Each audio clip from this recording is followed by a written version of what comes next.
महाराष्ट्राला सर्वाधिक मुख्यमंत्री दिलेला मराठवाडा विकासाच्या बाबतीत कायम उपेक्षितच राहिला. ना इथल्या शेतीचे प्रश्न सुटले ना पाण्याचे. औद्योगिक विकास तर दूरचीच गोष्ट. 2014 नंतर मात्र हे चित्र हळूहळू बदलत गेले. देवेंद्र फडणवीसांनी राज्याची धुरा हाती घेतल्यापासून मराठवाड्याचा अनुशेष भरून काढण्यासाठी विशेष प्रयत्न केले. कनेक्टिव्हिटी सुधारल्याशिवाय उद्योजक या प्रदेशाचा विचार करणार नाहीत ही बाब हेरून फडणवीसांनी समृद्धी महामार्गाची आखणी केली. त्यांच्या या दूरदृष्टीचे प्रत्यंतर हळूहळू येऊ लागले आहे. टोयोटा सारख्या जगप्रसिद्ध कंपनीने तब्बल 20,000 कोटींची गुंतवणूक मराठवाड्यात करावी हे त्याचे ताजे उदाहरण. फडणवीसांनी सत्तासूत्रे हाती घेतल्यापासून मराठवाड्यासह राज्याच्या उपेक्षित भागामध्ये विकासाचा सूर्योदय सुरू झाला आहे. तो कसा हेच आज या व्हिडिओच्या माध्यमातून जाणून घेऊया. नमस्कार, मी सुहास शेलार आणि कॅमेरावर आहेत आलेख चाळके. कार उत्पादन क्षेत्रातील अग्रगण्य टोयोटा किर्लोस्कर कंपनी महाराष्ट्रात तब्बल 20,000 कोटींची गुंतवणूक करणार आहे. छत्रपती संभाजीनगरच्या ऑरिक सिटीमध्ये हा प्रकल्प उभारला जाईल. त्यात इलेक्ट्रिक आणि हायब्रिड वाहनांचे उत्पादन होईल. त्यासाठी 31 जुलै रोजी उद्योग विभाग आणि टोयोटा किर्लोस्कर यांच्यात सामंजस्य करार करण्यात आला. या प्रकल्पामुळे मराठवाड्यात 8,000 थेट आणि अप्रत्यक्ष 8,000 अशी एकूण 16,000 रोजगार निर्मिती होणार आहे. या प्रकल्पातून वर्षाला 4 लाख कार्सची निर्मिती होणे अपेक्षित आहे. त्यासाठी 850 एकर जागा शासनाकडून देण्यात आली आहे. राज्यात अनेक ऑटोमोबाईल सेक्टर आहेत, पण टोयोटा नसल्याने ते अपूर्णच होते. आता टोयोटा आल्यामुळे ते सेक्टर परिपूर्ण झाले आहे.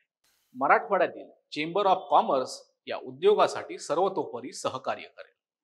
या गुंतवणुकीमुळे मराठवाड्यात रोजगार निर्मिती सोबतच आर्थिक प्रगतीही साध्य होणार आहे.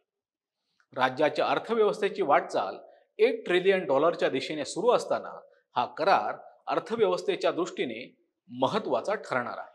टोयोटाच्या या प्रकल्पामुळे ई कार निर्मिती उद्योगात क्रांती येणार आहे. महाराष्ट्र सरकारने इलेक्ट्रिक वाहनांना मोठ्या प्रमाणात प्रोत्साहन देण्यास सुरुवात केली आहे. सार्वजनिक वाहतूक यंत्रणेत ई वाहनांचा वापर वाढवला आहे. गृहनिर्माण संस्थांमध्ये चार्जिंग पॉइंट उभारण्यासाठी कायद्यात आवश्यक ते बदल करण्यात आले आहेत. या प्रकल्पाच्या निमित्ताने टोयोटाचे आंतरराष्ट्रीय तंत्रज्ञान आणि महाराष्ट्रातील कुशल मनुष्यबळाची चांगली सांगड घालता येईल. मराठवाड्याच्या सर्वांगीण विकासाला चालना देणारा आणखी एक प्रकल्प म्हणजे ड्रायपोर्ट.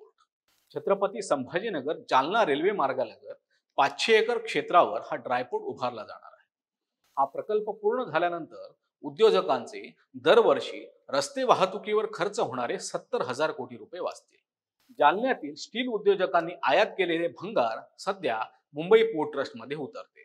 तिथून हा माल जालन्यापर्यंत आणताना वाहतुकीवर प्रचंड खर्च होतो. हा पोर्ट सुरू झाल्यानंतर कच्चे स्टील तुलनेने कमी खर्चात जालन्यापर्यंत आणता येईल. या ड्रायपोर्टचे आणखी काही लाभ सांगायचे झाल्यास उद्योगांना कमी वेळेत कच्चा माल उपलब्ध होऊ शकेल. सध्याच्या तुलनेत वाहतूक खर्च आणि श्रम कमी होतील. माल वाहतुकीतून रेल्वे विभागाला वाढीव उत्पन्न मिळेल. महामार्गावर जड वाहनांची वर्दळ कमी होईल. वाहनांच्या कमी वापराने प्रदूषणाचे प्रमाण कमी होईल. शिवाय रस्ते अपघातावर नियंत्रण येईल. वाहनांची संख्या कमी झाल्याने रस्त्यांचे आयुर्मान वाढेल. आणि सर्वात महत्त्वाची बाब म्हणजे स्थानिक तरुणांना पूर्णवेळ रोजगाराची संधी उपलब्ध होईल. दुसरे म्हणजे हा ड्रायपोर्ट शेतमालासाठी उपयुक्त ठरेल. भुसारा मालाची मोठी बाजारपेठ आणि बियाणे उत्पादन क्षेत्रात मराठवाड्याचा नावलौकिक आहे. मोसंबी उत्पादनात हा विभाग अग्रेसर आहे. त्यामुळे भविष्यात हे पोर्ट कृषी मालाच्या निर्यातीसाठी उपयुक्त ठरेल. मराठवाड्या व्यतिरिक्त राज्यातील अन्य दुर्लक्षित भागावरही देवेंद्र फडणवीसांनी विशेष लक्ष केंद्रित केले आहे. त्यासाठी उद्योगपूरक धोरण अवलंबल्यामुळे गेल्या 4 दिवसात तब्बल 81,137 कोटी रुपयांची गुंतवणूक महाराष्ट्रात आली. उच्च तंत्रज्ञानावर आधारित lithium battery, electric vehicle, semiconductor chip, pulp निर्मिती अशा 7 प्रकल्पांना 30 जुलै रोजी मान्यता देण्यात आली.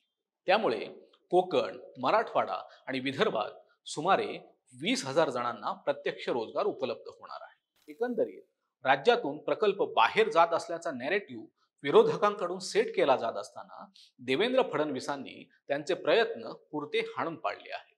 संविधान बदलाच्या नॅरेटिव्हने महाविकास आघाडीला लोकसभेत यश मिळवून दिले, त्यामुळे ते पुरते हवेत असल्याचे दिसते. पण यावेळेस फडणवीस तसे मुळीच होऊ देणार नाही. त्यांनी विधानसभेआधी मराठवाड्यासह विदर्भ, कोकण आणि पश्चिम महाराष्ट्राला औद्योगिक दिशा आखून दिली आहे. त्यामुळे उद्योग राज्याबाहेर चालल्याची खोटी आवई विरोधक उठवू शकणार नाही. तुम्हाला काय वाटतं?